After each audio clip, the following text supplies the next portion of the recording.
Muito bem, amiguinhos, estamos de volta e vamos direto agora à análise do exame unificado número 7. Peça prática profissional, vamos lá. Grávida de 9 meses, Ana entra em trabalho de parto vindo dar à luz um menino saudável, o qual é imediatamente colocado em seu colo. Ao ter o recém-nascido em suas mãos, Ana é tomada por extremo furor, bradando aos gritos que seu filho era um monstro horrível que não saiu de mim, e bate por seguidas vezes a cabeça da criança na parede do quarto do hospital, vitimando-a fatalmente. Que tragédia. Após ser dominada pelos funcionários do hospital, Ana é presa em flagrante delito. Pessoal, recém-nascido, da mãe, em estado de furor, o que nós estamos diante aqui, que você já consegue perceber? Uma mãe que mata o filho logo após o nascimento em estado puerperal. Nós estamos diante de um infanticídio. Continuando. Durante a fase de inquérito policial, foi realizado o exame médico legal, o qual atestou que Ana agira sob influência de estado puerperal. Há um infanticídio aí. Posteriormente, foi denunciada com base nas provas colhidas na fase inquisitorial, sobretudo o laudo do expert, perante a primeira vara criminal do Tribunal do Júri. Infanticídio, crime doloso contra a vida, vai para o júri, pela prática do crime de homicídio triplamente qualificado. Não está certo isso, mas tudo bem, vamos lá. Haja vista ter sustentado o parquet você já sabe, né, pessoal? É o nome francês que se dá ao Ministério Público. Sustentado o parquet, e é assim que se pronuncia, que Ana fora movida por motivo fútil. Por que o motivo fútil? Porque o menino era feio, era um monstro. Empregara meio cruel. Qual que foi o meio cruel? Bateu com a cabeça da criança na parede, para a consecução do ato criminoso, além de se utilizar de recurso que tornou impossível a defesa da vítima. Tornou impossível porque a vítima era muito pequena, era criança, não tinha como se defender. Em sede de alegações finais orais, o promotor de justiça reiterou os argumentos da denúncia, sustentando que Ana teria agido impelido por motivo fútil ao decidir matar seu filho em razão de tê-lo achado feio, e teria empregado meio cruel ao bater a cabeça do bebê repetidas vezes contra a parede, além de impossibilitar a defesa da vítima incapaz, em razão da idade, de defender-se. A Defensoria Pública, por sua vez, ou que a ré não teria praticado o fato. Mentira, praticou, tinha provas, mas tudo bem. E alternativamente, se o tivesse feito, não possuiria plena capacidade de autodeterminação, sendo inimputável. Ao proferir a sentença, o magistrado competente entendeu por bem absolver sumariamente a ré em razão da inimputabilidade. Também não está certo isso, pois ao tempo da ação, não seria ela inteiramente capaz de se autodeterminar em consequência da influência do estado puerperal. Tendo sido intimado o Ministério Público da decisão em 11 de janeiro de 2011, o prazo recursal transcorreu em albis, em branco, sem que ele ofertasse o recurso, sem manifestação do parquet. Em relação ao caso narrado, você, na condição de advogado, é procurado pelo pai da vítima, o pai da criança que morreu, em 20 de janeiro de 2011, para habilitar-se como assistente da acusação e impugnar a decisão. Com base somente nas informações de que dispõe e nas que podem ser inferidas pelo caso concreto acima, redija a peça cabível sustentando para tanto as teses jurídicas pertinentes, datando do último dia do prazo. Volta aqui para mim. Pessoal, aqui no finalzinho o examinador coloca, com base somente nas informações que dispõe. Pelo amor de Deus, hein? Não vai inventar a história, não vai acrescentar aqui circunstâncias que não foram faladas. Não vai falar aqui que nós sabemos que o sistema hospitalar brasileiro, que o SUS está em falência. A gente sabe que é verdade, mas não tem nada a ver isso com o problema. Nós não podemos trazer essa informação aqui, porque o SUS é terrível e talvez aquela mulher estivesse junto com um monte de outras mulheres. E quanto tempo será que ela não esperou na fila?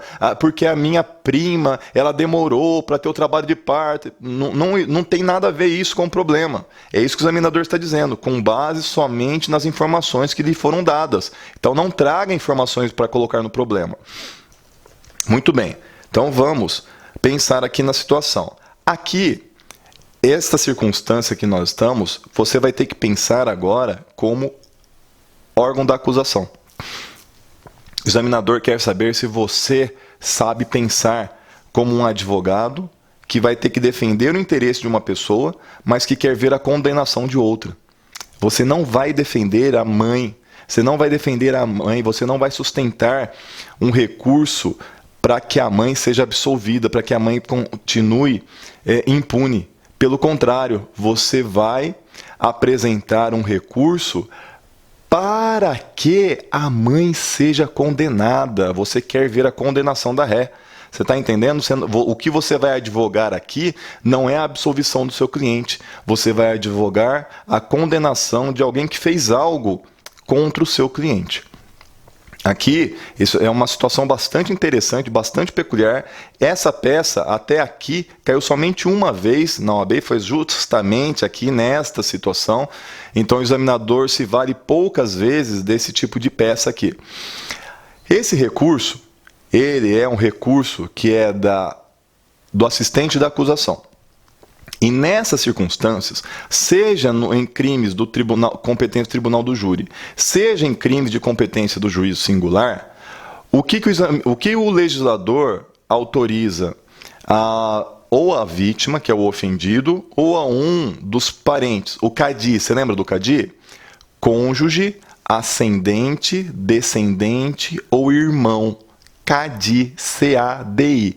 Cônjuge, ascendente, descendente ou irmão. Artigo 31 do Código de Processo Penal.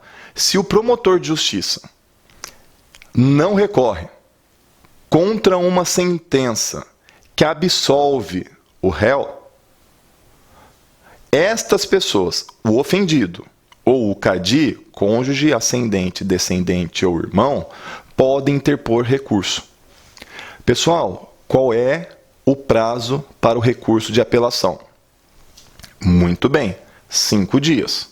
E nesta situação, recurso do assistente da acusação, quando o Ministério Público não recorre. Qual é o prazo? Mais difícil aí. O prazo é de 15 dias. Muito bem. Quando começa a correr este prazo?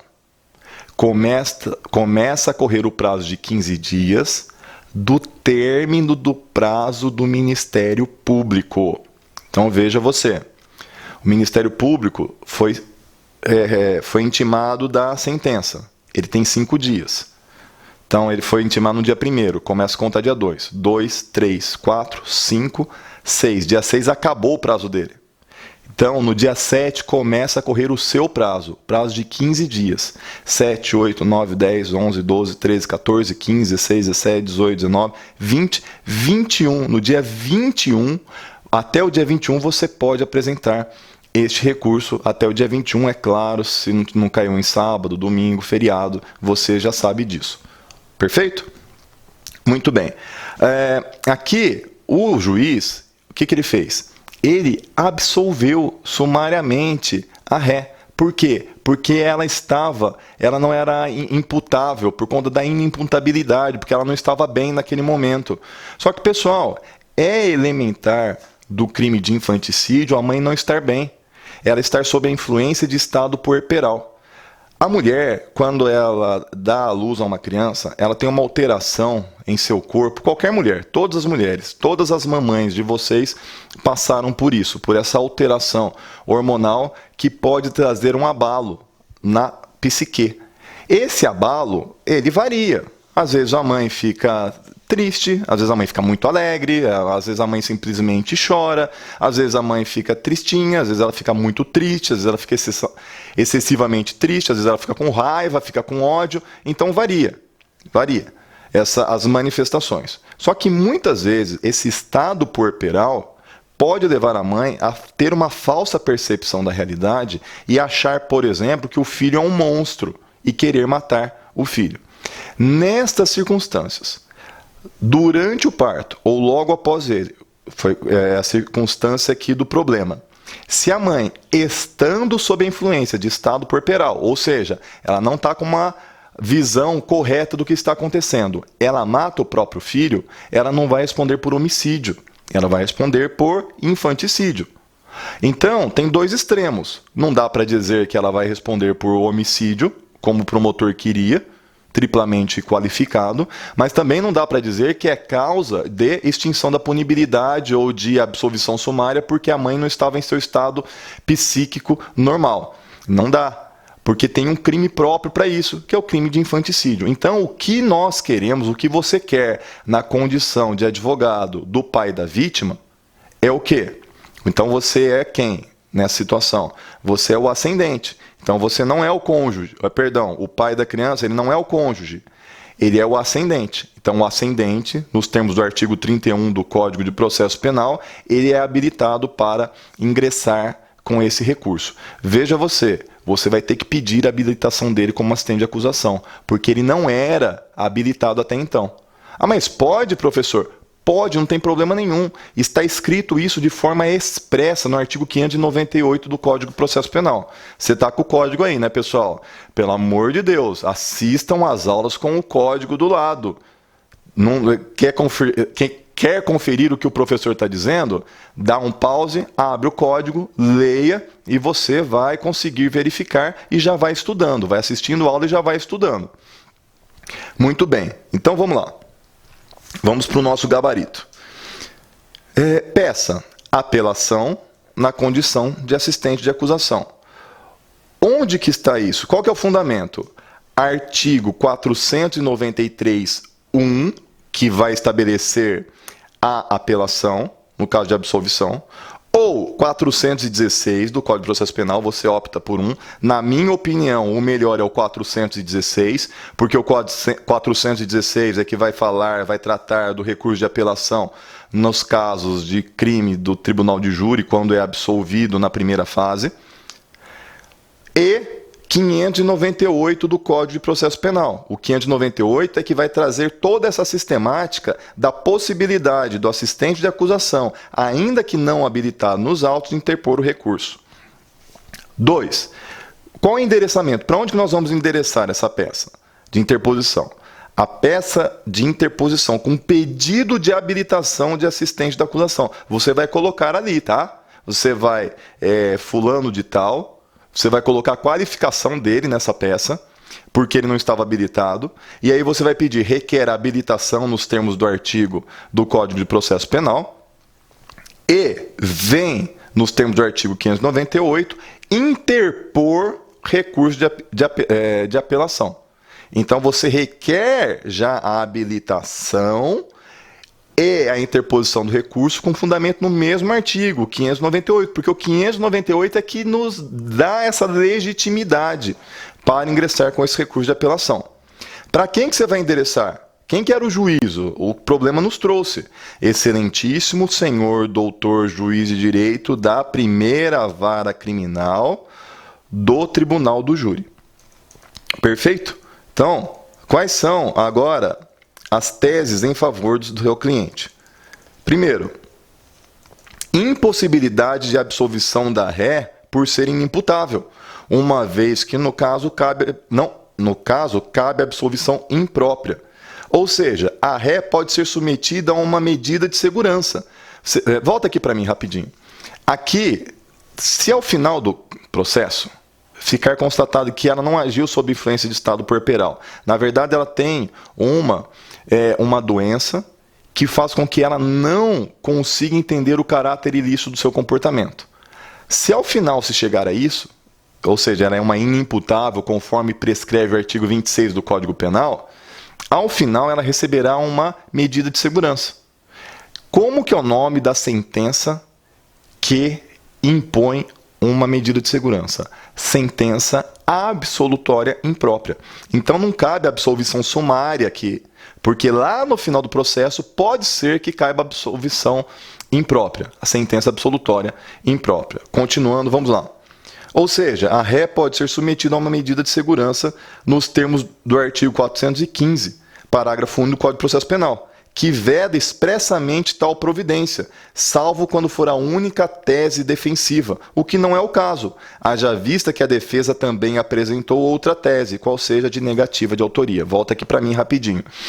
Essa parte aqui, queria que você entendesse. O artigo 415, parágrafo único do Código de Processo Penal, estabelece que o juiz não pode absolver sumariamente pela inimputabilidade, que é a situação aqui que está se alegando. Se a ré é inimputável, como eu já acabei de explicar, vai caber absolvição sumária. Então, se a defesa alega que a negativa de autoria e, ao mesmo tempo, ela alega que a pessoa é inimputável, o juiz não pode absolver sumariamente, porque houve mais do que uma tese de defesa. Agora, veja você, o examinador teve essa ideia brilhante, não sei o porquê. Se a única tese da defesa for a inimputabilidade, aí o juiz pode absolver sumariamente aqui nesse caso. Perfeito? Como a defesa apresentou duas teses de defesa, então o juiz não pode absolver sumariamente. Onde que está isso, professor? Artigo 415, parágrafo único do Código de Processo Penal. Volta lá para a tela. Outra coisa que nós vamos pedir, também deverá argumentar que a incidência do estado puerperal não é considerada causa de excludente da culpabilidade, fundada na ausência de capacidade de autodeterminação. O estado puerperal configura elementar do tipo de infanticídio, nos termos do artigo 123 do Código Penal, devendo ser desenvolvida essa tese de que todos os elementos para a caracterização do crime de infanticídio estão presentes. Quais são os pedidos, então? Deverá o candidato requerer a reforma da decisão com o fim de se pronunciar a ré pela prática do delito de infanticídio, de modo que seja ela levada a julgamento pelo tribunal do júri, nos termos do artigo 413 do Código de Processo Penal. O 413 é que vai dizer da sentença de pronúncia. Então, o que eu quero? Eu quero que a ré seja pronunciada. E em sendo pronunciado, o que é a sentença de pronúncia? Sentença de pronúncia é o reconhecimento do juiz de que houve um crime doloso contra a vida, ele não é o competente para isso, então ele determina que o processo seja encaminhado para julgamento perante o tribunal do júri. Por último, a data da petição, dia 1º de fevereiro de 2011, com fundamento no artigo 598, parágrafo único do Código de Processo Penal. É aquela conta, volta aqui para mim, para nós terminarmos essa parte, é aquela conta que eu falei para você. Você tem que verificar o prazo que o Ministério Público foi intimado da sentença e ele deixou passar em albis. Essa expressão em albis quer dizer que ele deixou passar em branco. Então ele deixou passar em branco. Então o que vai acontecer? Terminou o prazo dele de 5 dias, começa a contar no dia seguinte o seu prazo. Começou a correr o seu prazo, vai dar dia 1º de fevereiro de 2011. Pessoal, mais um intervalo, voltamos para a última parte dessa aula aqui.